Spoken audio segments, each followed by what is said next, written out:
It was so complex. 152 airplanes, many. Talk about boots on the ground. We had a lot of boots on the ground. The administration pulled the trigger on step one of their plan in Venezuela without figuring out how they're going to follow through on steps 2 to 10.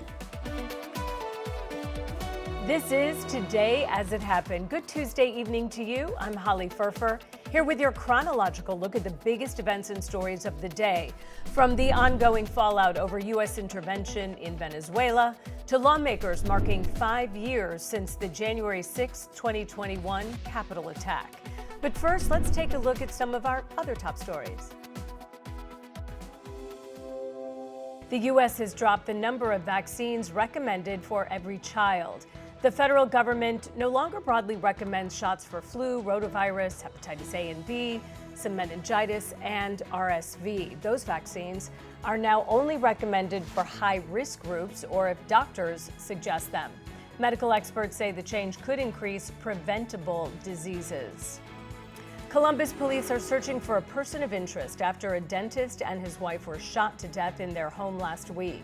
Security cameras captured an unidentified person walking through a nearby alley during the time of the crime.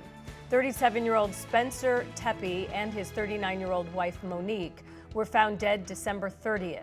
Investigators believe they were killed between 2 and 5 in the morning. The couple's 2 young children were inside the home but were not injured. The Corporation for Public Broadcasting is shutting down after Congress ended its federal funding. The CPB board voted Monday to dissolve the organization that has funded PBS, NPR, and hundreds of radio and TV stations since 1968. Officials considered putting the organization in hibernation in case Congress restored funding, but the CPB president rejected that idea, saying it could create political manipulation. The decision affects public media outlets nationwide that have relied on CPB support for decades. Gunfire and anti-aircraft fire lit up the skies over Caracas overnight as Venezuela remains on edge after the U.S. captured President Nicolas Maduro. The Venezuelan officials say police fired at unauthorized drones and no confrontation occurred. Maduro and his wife pleaded not guilty to drug and weapons charges in U.S. court yesterday. This as President Trump says U.S. oil companies could get Venezuela's oil operations running in less than 18 months. Trump told NBC News the oil industry would spend a tremendous amount of money to repair Venezuela's aging infrastructure. He says the government or future revenue would reimburse those costs. Scripps News Deputy Political Director Joe St. George joins us now live from Capitol Hill. And Joe, let's talk a little bit more about the path forward. What are the next steps now that this country is in a little bit of disarray? Well, and that is an understatement, right? I mean, it is abundantly clear that President Trump believes that the American energy industry, oil executives, are going to sign off on the rebuilding, the remaking of the Venezuelan energy sector. For all of its reserves, remember, in Venezuela, what Venezuela has been blessed with from a natural resources standpoint, their energy sector just doesn't contribute much to the global supply. Only about 1% or so ultimately gets pumped into the global output. So there's a lot of potential there, but for the moment there also appears to be a lot of reluctance by the American energy sector. And we'll get to that in just a moment. But President Trump, he told NBC a few noteworthy things yesterday. One, he gave us a little bit of a timetable, right?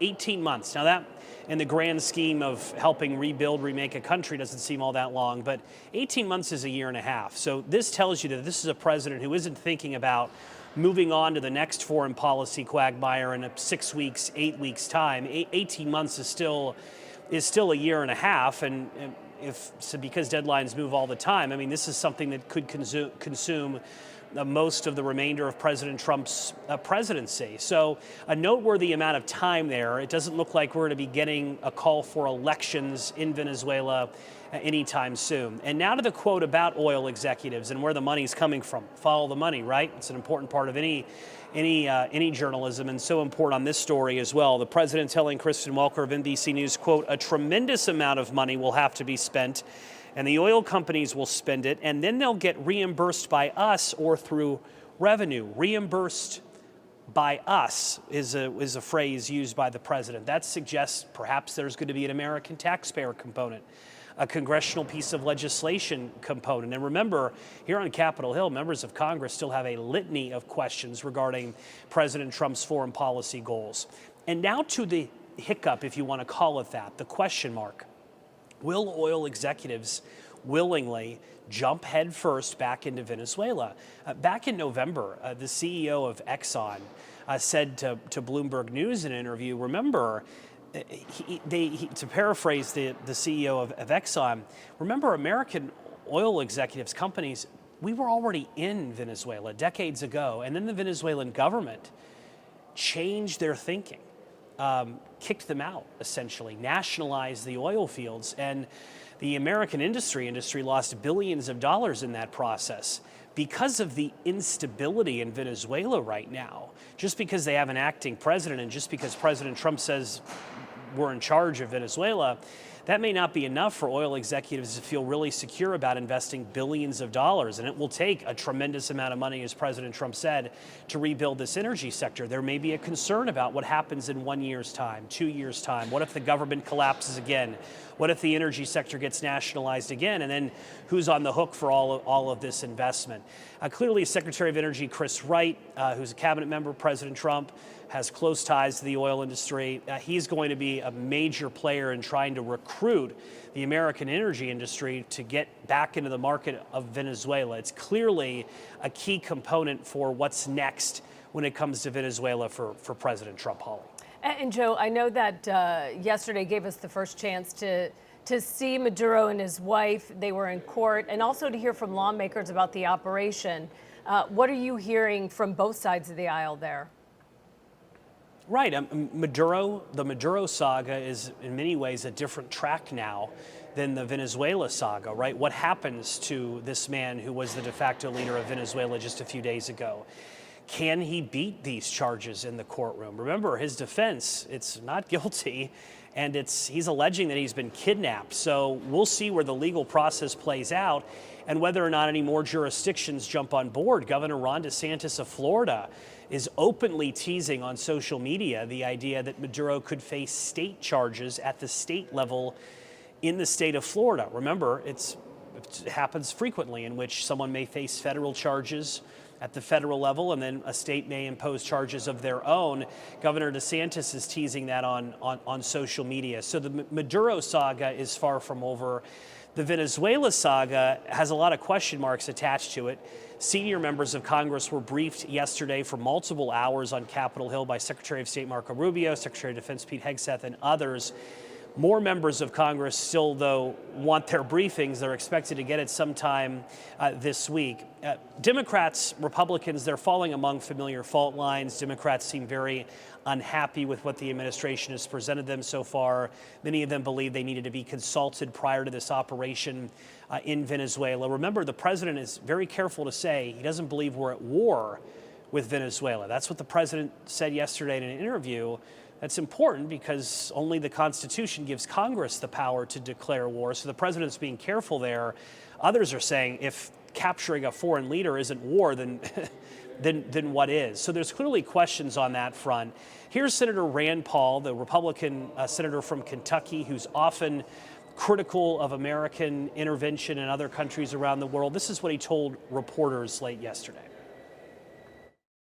Apparently this attack's been under planning for 3 or 4 months, and so there's plenty of time to ask Congress's permission.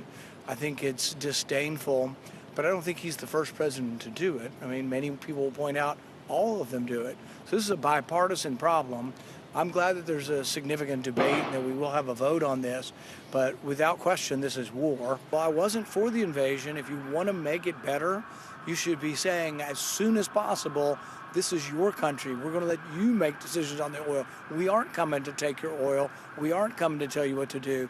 It will have the opposite of the intended effect. It will drive a wedge between us and potential future leaders of Venezuela. So I hope it will stop. But as is the case and has been the case throughout this second administration, senior congressional leaders, Republican leaders, seem to be still supporting the Trump administration on this front.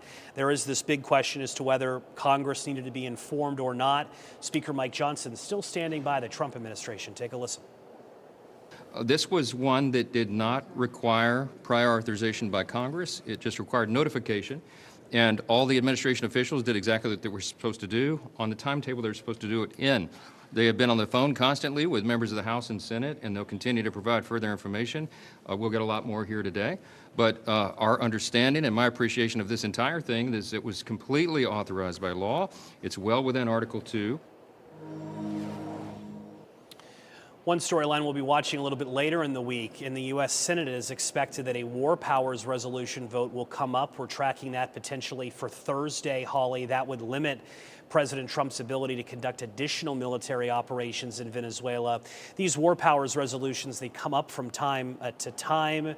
It previously failed in December. Unclear now in this post-Maduro world whether the Senate would advance this or not. Lawmakers, chief among them, Senator Tim Kaine of Virginia, Senator Rand Paul and others are talking about other votes on other countries in the near future as well. Remember, the Trump administration openly talking about Cuba, Colombia, Greenland, potentially being other targets by the foreign policy agenda of President Trump. So it's become a busy week here on Capitol Hill reacting to the fall of Maduro, Holly. Scripps News Deputy Political Director Joe St. George for us. Thanks, Joe. Straight ahead on Today As It Happened. They want to make it perfectly clear that I am not allowed to say what I think. And that's dangerous.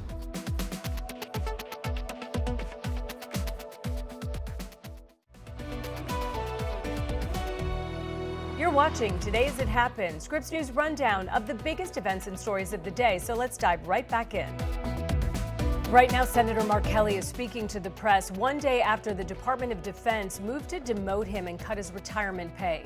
Kelly was one of 6 Democratic lawmakers who released a video in November urging service members and members of the intelligence community to defy illegal orders. So let's listen in. Yesterday, I received this letter that censures me and threatens to reduce me in rank after 25 years in the United States Navy, flying 39 combat missions, 4 times in space, decades in service, threatening to reduce my rank, so demote me because of something I said, something that was clearly lawful.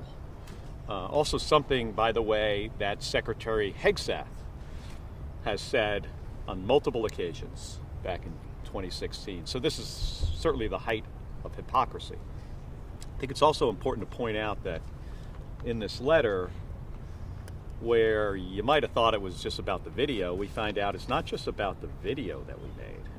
This is also about other things I've said. Like, they think I don't have the right to criticize them when they fire admirals and generals. It is specifically in here on the first page. And to say that they have surrounded themselves with a bunch of yes men. I think that's a fact, especially in the White House. So this is over an extended period of time that they want to make it perfectly clear that I am not allowed to say what I think. And that's dangerous. Every other retired service member, like me, or every veteran, every active duty service member, maybe every U.S. citizen is going to say, hey, if they can criticize and stop, a United States senator from doing his job and speaking out, what does that mean for the rest of us? So this is really concerning. We're going to, do what we can and, fight this with, every tool that we have. But this is what Secretary Hegseth did in sending this letter is an erosion of every U.S. citizen's First Amendment rights. And now let's take a look at some of our other top headlines of the day. Opening statements underway today in the trial of a former Uvalde school police officer. Adrian Gonzalez is charged with child abandonment, allegedly for failing to protect students during the 2022 Robb Elementary School shooting. Gonzalez was among the first officers to respond. Authorities waiting 77 minutes to confront that gunman. By then, 19 students and 2 teachers were dead. Gonzalez faces up to 29 counts and up to 2 years in prison if convicted.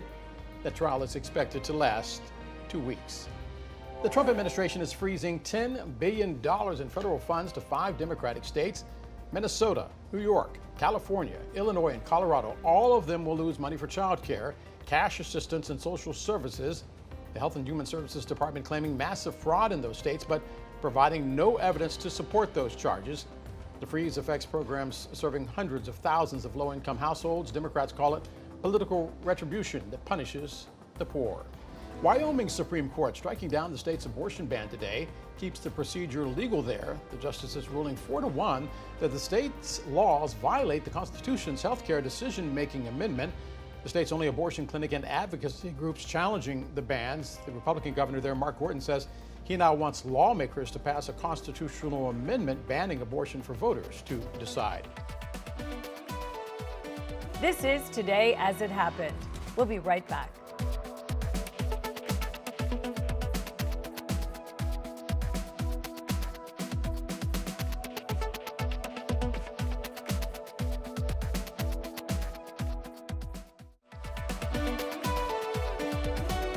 Thanks for staying with us on Today as It Happened. I'm Holly Furfer with your daily look at the day's biggest stories. It's been nearly 3 weeks since the Justice Department was required by law to turn over all documents related to the Jeffrey Epstein investigation. Some of the documents were released, but most were not. Scripps News national correspondent Alex Miller is live in New York now with the very latest. And Alex, how is the Attorney General, Pam Bondi, explaining such a massive delay when we're talking about millions of documents? We are. The Attorney General was supposed to release all of the documents by December 19th. We got a handful of those on that day and some after that, but we are now learning that we have really just seen a fraction of the documents that we are supposed to have already received. That number is at 1%, and essentially what the Attorney General is saying is that they are on document overload right now. Remember, they had at least a couple of months heads up that this was going to happen. But they say that they have still only weeded through 1% of the documents they needed. Looking at the numbers on this, they say that they so far have dropped 12,285 documents that amount to some 125,000 pages. Now, then they say that that is out of some 2 million documents that needed to be dropped, and they sent a 5-page letter to the judge who just unsealed the documents relating specifically to Ghislaine Maxwell's case, explaining why they have not gotten anything done almost to this point. In this, they say that they are trying to weed through these documents, that they have some 400 lawyers right now looking at this from multiple different divisions, including the Southern District of New York, where the Maxwell case and one of the Epstein cases was, as well as the Southern District of Florida, the Criminal Division of the Department of Justice, as well as the National Security Division. They say that they also have 100 document analysts also going through this. But again, this is happening now more than 3 weeks, or roughly 3 weeks rather, after the deadline when they were supposed to release this document. They did in this letter, which really doesn't say a whole lot, even though it's 5 pages. They let them know which steps they are taking to make sure that this is done. If anything, they said they should have redacted more. Remember, a lot of the criticism we saw from that initial document dump was that entire pages were blacked out. I want to walk through what it looks like, how the process in which they are using to go through these documents. They say they're first uploading the documents that are covered by this act, then they're uploading them to a data review platform, and then they're manually reviewing the documents for victim identifying information, the required redactions under the Privacy Act, as well as privileged information. And then they say they're making those redactions and then engaging in 2 levels of quality control checks. First, they call it a global quality control check, and then they say there's a Southern District of New York specific control check. Then they're posting the materials, and then they say they're getting requests from victims and the public. They say there are hundreds of people on a list of what should be redacted. They say that they actually went into the documents that have already been released and added additional redactions to documents that have already been posted. But There is no deadline. In this 5-page letter, Del, they do not say when they are planning to have all of this done by. Again, 3 weeks after the deadline, they are only really responding to this one specific judge who unsealed the grand jury material specific to Ghislaine Maxwell. So still a lot of questions about what we are going to see and when. Alex, question before I let you go. The fact that they're having such a difficult time releasing these documents and the volume that they're now talking about, does that fly in the face of earlier statements by the Attorney General that she had reviewed the case, the documents, the files, and that there was, in her words, and I'm paraphrasing here, but really nothing to see here? Yeah, it absolutely does. I mean, there was discussion about how many documents there would be, whether or not they were pertinent to the investigation, whether they needed to be seen by the public. And as we saw from the document dump on December 19th, they range decades. I mean, we saw documents from, just a couple of years ago all the way through 1996 when we saw that first document.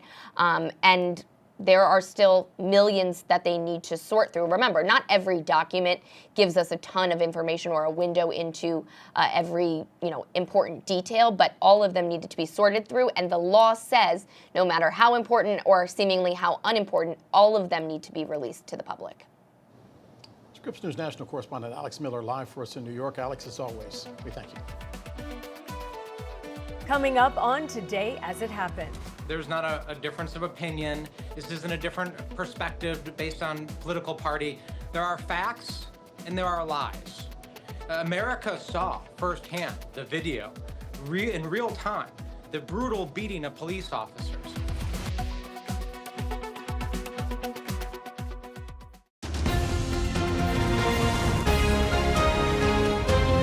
Welcome back to Today as It Happened, Scripps News end-of-day snapshot of our biggest stories. So let's pick up where we left off. 5 years ago, a violent mob stormed the Capitol. 1,400 officers were wounded, 1,600 people convicted. A woman died. Those who stormed the Capitol defaced the chamber inside. Among those charged and convicted, the former leader of the far-right group, the Proud Boys. Scripps News Washington correspondent Stephanie Lieberman is live now in our D.C. newsroom. And Stephanie, House Democrats holding a hearing today, basically to say never forget the anniversary, especially now 5 years later. What have we learned? Hey, Del, good afternoon. Well, Democrats and Republicans have very different memories, very different representations of what happened on January 6th, 5 years ago. Democrats are now 3.5 hours into this unofficial hearing, since they are not in the majority in Congress. But it's House Democrats holding a hearing, talking to a police officer who was working at the Capitol on January 6th, talking to a former DOJ official who spent 2 years prosecuting a number of the rioters and ultimately resigned after President Trump pardoned nearly 1,600 of those involved with the January 6th riot and insurrection at the Capitol. And those pardons have been a big focus about what Democrats have been talking about in their hearing today. That hearing still going on live right now. It started with testimony from a police officer, that former DOJ official currently right now testifying is Representative Mary Gay Scanlon. And that's what we've been hearing for, I'd say, about the last hour or so. We've been hearing testimony from a number of sitting members of the House of Representatives who were at the Capitol on January 6th, sharing their personal stories and recollections. Really, the point of this Democratic hearing is to try to push back against the rhetoric we're hearing from, some Republicans, from even the White House now, trying to say that this was a regular tourist visit to the Capitol, and the images and the video and the injuries and the deaths, I think, certainly demonstrate that it was not that. But there was one witness, I think, that was most interesting to me to hear from in that Democratic hearing was a member of the first panel, and she was one of the rioters at the Capitol on January 6th. But she is the only one who formally rejected the pardon from President Donald Trump, saying that she pled guilty, she knew she was guilty, and saying that she didn't deserve to be pardoned. And she is an outlier among those involved in the attack on the Capitol on January 6th. And there was a really notable moment in her testimony earlier today where she got a little emotional, and she took the time to apologize to the former Capitol police officer who was sitting at the other end of the table from her. And she really got a little bit emotional when she was doing that. I want you to take a listen. I am truly sorry from the bottom of my heart for being part of the mob that put you and so many officers in danger. I want the Capitol Police to know how truly grateful I am to them and how deeply sorry I am. I can't believe people are still disrespecting you and trying to lie about January the 6th. I will do everything I can to stop the lies about our brave officers like you who protected us during the attack. So there are very different retellings of exactly what happened on January 6th. There's a group of attackers, even the former leader of the Proud Boys, Enrique Tarrio, held their own event on Capitol Hill today. They're marching from the Ellipse down to the Capitol, a small group of them, maybe a few dozen, that are trying to honor and remember January 6th in their own way. But Del, this is one of those days that is just so polarizing, and depending on which party line you fall under depends on how you look back on exactly what happened 5 years ago. I was there that day and into the night. It's not a party line situation. It is a situation where you witness something you never thought you would see.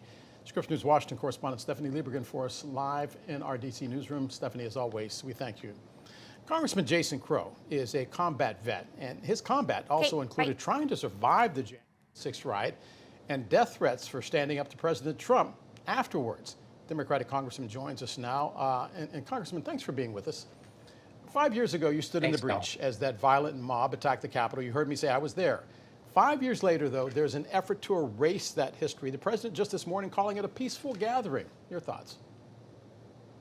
Del, your last comment just a moment ago where you said there's not a difference of opinion. This isn't a different perspective based on political party. There are facts and there are lies. America saw firsthand the video in real time, the brutal beating of police officers, the sheer brutality and violence of that day. That is the fact. Donald Trump and his minions are trying to sweep it under the rug. They're trying to change history and deny it happened. We will never allow that to happen because America knows what happened. I know what happened. You do. Everybody saw that. And that was a moment, a defining moment for our democracy that we cannot ever forget. Congressman, we often talk about the insurrection and what it said about MAGA. I'm curious, 5 years later, have you wrapped your arms around what it says about us as a country? Because after all, 5 years ago, no one on Capitol Hill that day could have ever predicted that Donald Trump would win re-election. And yet, here we are. That's right. Well, I've thought long and hard about January 6th and the years that have followed. I'm a combat veteran, as you mentioned, and when I was trapped in the House gallery on January 6th with a few dozen other members of Congress and that mob was trying to break down our barricades and our doors, I actually thought pretty long and hard about the fact that I'm a veteran, and on the other side of that door were other veterans who served with me, fought with me. My brothers and sisters took the same oath that I took. How did we end up on opposite sides of the same door? And it's a long story about division, about lies, about a president from the very top sowing division between Americans, dividing us against one another, taking control of communication, channels of communication, and using it to sow propaganda. We are still battling those forces to this day. That's why it's going to require an all-hands-on-deck moment for America, where we all have to stand up and retake our democracy and refocus on the truth, refocus on the rule of law, and make sure that we are standing in the breach against the assaults that this president is lodging against all of us. Congressman, speak to the damage that's still being done. I was in the grocery store in Northern Virginia on Saturday. Ran into Mike Fanone. Said, Mike, I've known him ever since working the streets of D.C. as a reporter in 1985. It almost looked like he was shell-shocked, a veteran that was back from war that didn't want to remember the fact that he was in battle and almost seemed to be sheepish. And this is a guy that you talk about guts and glory. He had guts and glory. What does this speak to the fact that we still have officers right now they're still living with the trauma? It's such a great point, Del. There are so many officers, over 140 officers who were brutally beaten, many more who dealt with the trauma from that day, as well as other staff, support staff, journalists such as yourselves. Hundreds of people were traumatized by this. America was traumatized by this because let's not forget it was their vote. It was their will that Donald Trump was trying to take and deprive from them. And they're being re-traumatized by Donald Trump. I mean, the White House just put out a statement. You can go on the White House website and see it if you want to. I wouldn't recommend it. But it talks about how this was simply a peaceful protest, and the whole thing is a conspiracy and a lie. I mean, it's wild what this president is doing, re-traumatizing those officers. And I would equate it to the way that Vietnam veterans were treated when they came back from the war. When they were spat on, they couldn't talk about their experience. They were treated terribly by this country. I would hope that we had learned that lesson, that when people are traumatized, you don't re-traumatize them, that you actually gather around them, you listen to that experience, you accept that experience, and you figure out how we can move forward together. And that is exactly what we are trying to do, what House Democrats are trying to do today, and we hope that the rest of the country joins us. Coming up on Today as It Happened. I think the president has demonstrated, at least already, a very strong commitment to peace through strength, and especially in this hemisphere. And I think Venezuela delivered or got that message loudly and clearly.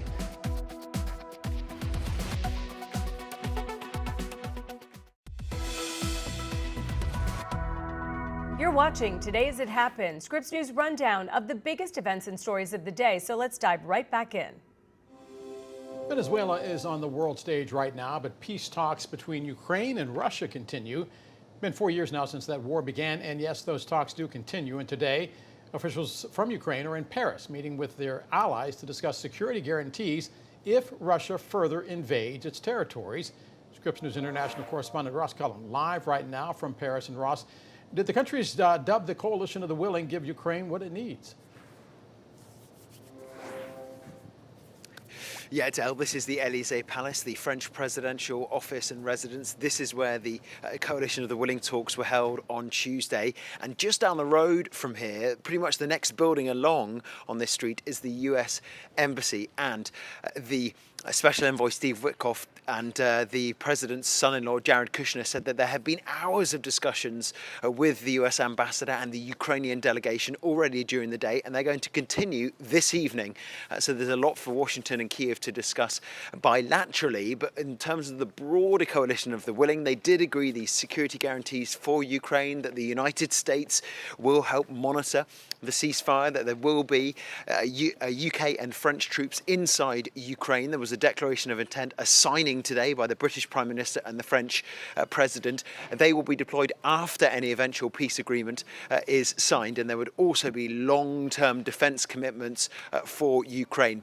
The Special Envoy Steve Witkoff said it was a big milestone and very important progress had been made here in Paris today.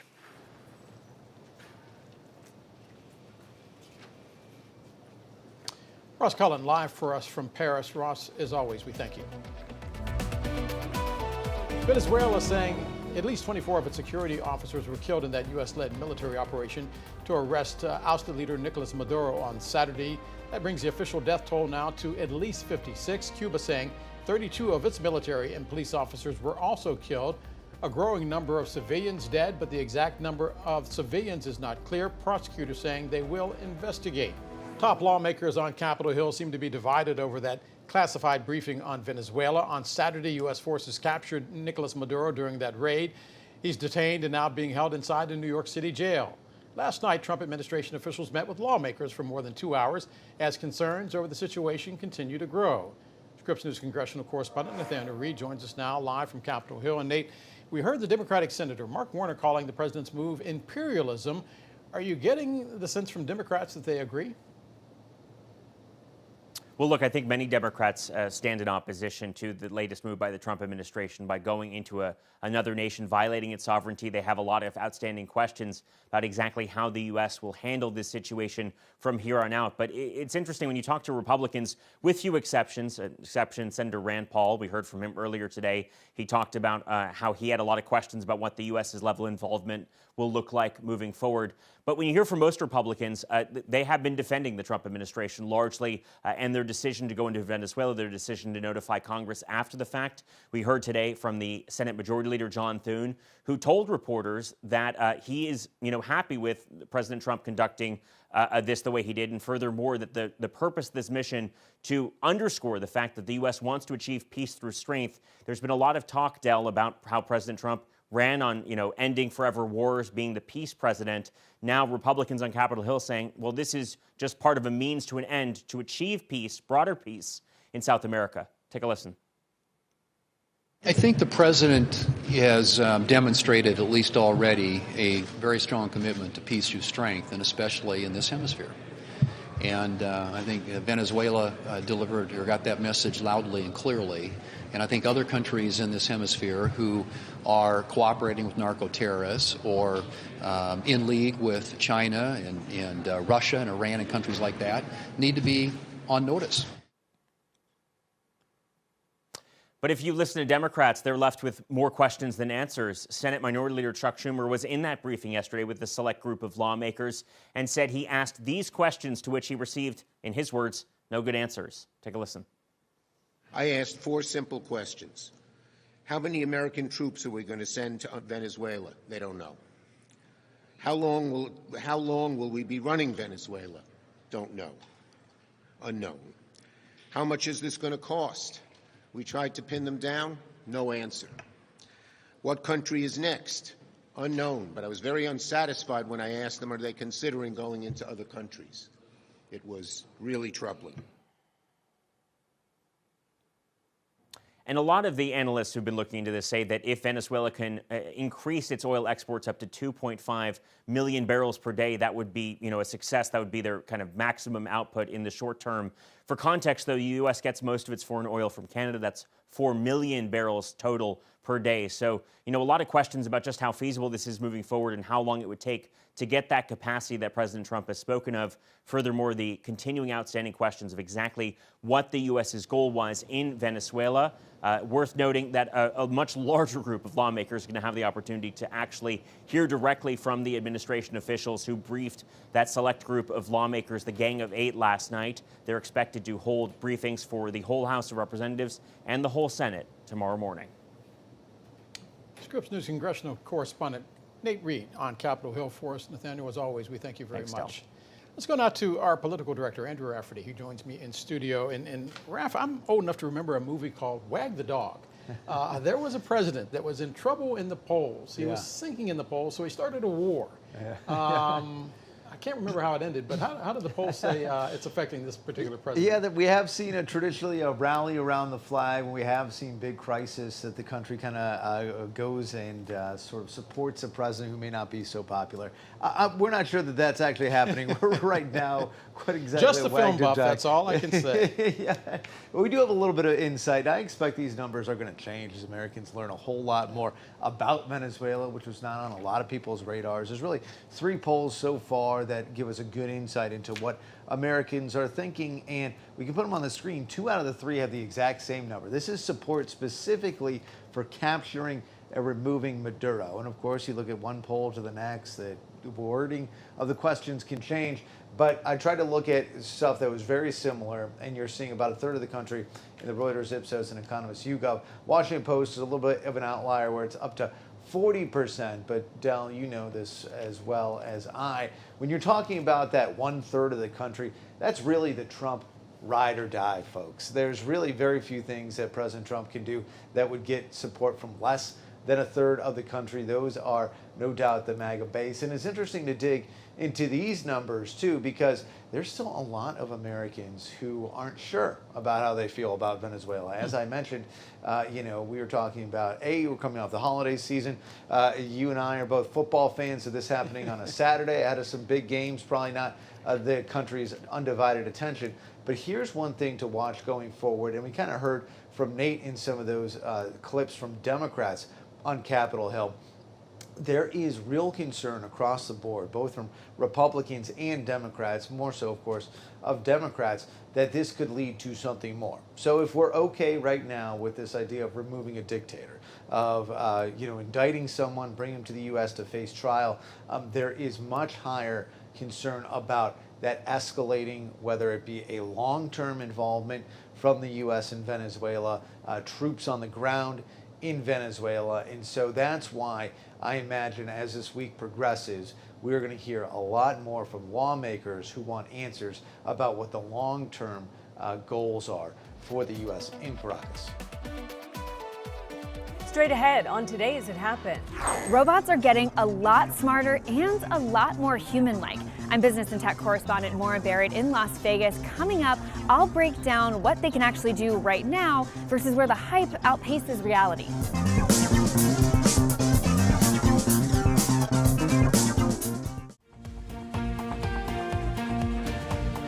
Welcome back to Today as It Happened. I'm Holly Furfer. All right, let's jump right back into our rundown of the top stories of the day. Day 2 of CES, otherwise known as the Consumer Electronics Show. That's the show where companies get to show off their latest stuff. This year, companies are showing off their robots, and that got us thinking, are we moving closer to the Jetsons? Rosie cooks. She cleans. And she still finds time to play ball with Elroy. Wow! Right in the basket. Rosie is the ideal maid. Business and tech correspondent Maura Barrett is live for us in Las Vegas. And Maura, let me tell you, I'm jealous, first of all. But tell us about all these robots. At CES 2026, automation is moving from the novelty of years past to practicality. A range of robotic devices litter the show floor, offering to be your new chess partner or your private chef. Nosh, for example, hopes to sit in your kitchen as a robo-chef, using AI computer vision to ensure your meal is cooked to perfection. And it has 500 plus recipes. Tell it you want to cook that meal. It'll walk you through the process. There's a water reservoir, an oil reservoir, a spice tray up here loaded up with spices. I'll get the laundry started. And LG expanding what it calls affectionate intelligence by way of its new Cloyd home robot, part of the company's zero-labor home vision, where intelligent machines handle home tasks like laundry, albeit slowly for now, as seen in this demo. I facilitate convenience and comfort. While no one would mistake any robots we saw here as actual humans, development is trying to get there. Zello Robotics created U-Skin sensor technology to improve the dexterity of robotic hands. This feels very finger-like. This feels like skin. So tactile sensing is one of the problems that holds robots back now. We don't want to replace humans, we want to assist humans. There are many tasks where it's very hard for humans to do them. Technical limitations like slow speed and energy inefficiency, as well as high costs, are the main critiques of the humanoid robotics trend. But there's also the ethical and safety concerns when it comes to the technology tracking human patterns. If it's taking assessments of all of the, my different moods and my habits and what I do day to day, what my kids do day to day, is all of that information and data secure? Yeah. We have the model inside each of the robots. We don't upload the data to the cloud. Data is based on the robot, and so you don't worry about the data security. If any of them say I'll be back, we won't be back. Scripps News business and tech correspondent Maura Barrett live for us from CES. Maura, thank you very much. Thank you so much for spending some of your evening with us at Today as It Happened. I'm Holly Furfer. Have an excellent Tuesday night.